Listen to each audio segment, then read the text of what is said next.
ہمنا سے ملنے کے بعد خوشبخت کا ماضی ایک دفعہ پھر ہرا ہو جائے گا۔ کیسے خوشبخت محبت کر بیٹھی تھی۔ خوشبخت کو سب یاد آئے گا کہ کیسے وہ یونیورسٹی میں ایک ٹیچر سے محبت کر بیٹھی تھی جہاں اس کا نام بیلا تھا۔ وہ اپنے ماں باپ کی اکلوتی بیٹی تھی اور امیر خاندان سے تعلق رکھتی تھی، لیکن محبت کہاں یہ دیکھتی ہے، اس لیے وہ ایک ٹیچر سے محبت کر بیٹھی۔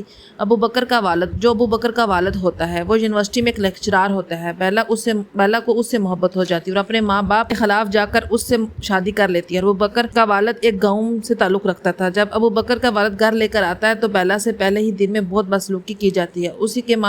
اس کے سارے زیورات فوراً اتار لیے جاتے ہیں۔ یہ اس کے ساس ایک بہت سخت ساس ہوتی ہے، تنگ دل خاتون ہوتی ہے اور بہت سنگ دل ہوتی ہے۔ وہ بیلا کے ساتھ بہت برا سلوک کرے گی۔ بیلا سے وہ بھی کام کروائے گی جو اس نے کبھی زندگی میں سوچا بھی نہیں تھا۔ وہ بیلا سے سارے گھر کے کام کروائے گی۔ بیلا اپنی محبت کی خاطر سب برداشت کرے گی، لیکن ابو بکر کا والد اپنے گھر والوں کے آگے بیلا کے حق میں آواز تک نہیں اٹھائے گا۔ بیلا پریگننٹ ہو جائے گی، ابو بکر پیدا ہوگا۔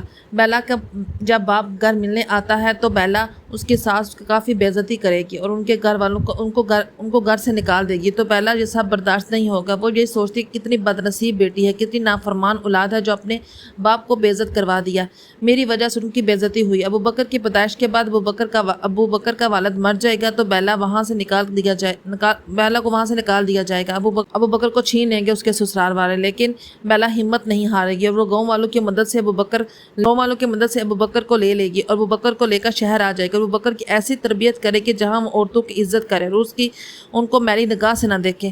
بیلا یعنی خوشبخت کو یقین ہوتا ہے کہ اس کا بیٹا ہمنا کے ساتھ کوئی زیادتی نہیں کرے گا، اسے اپنی تربیت پر پورا یقین ہوگا۔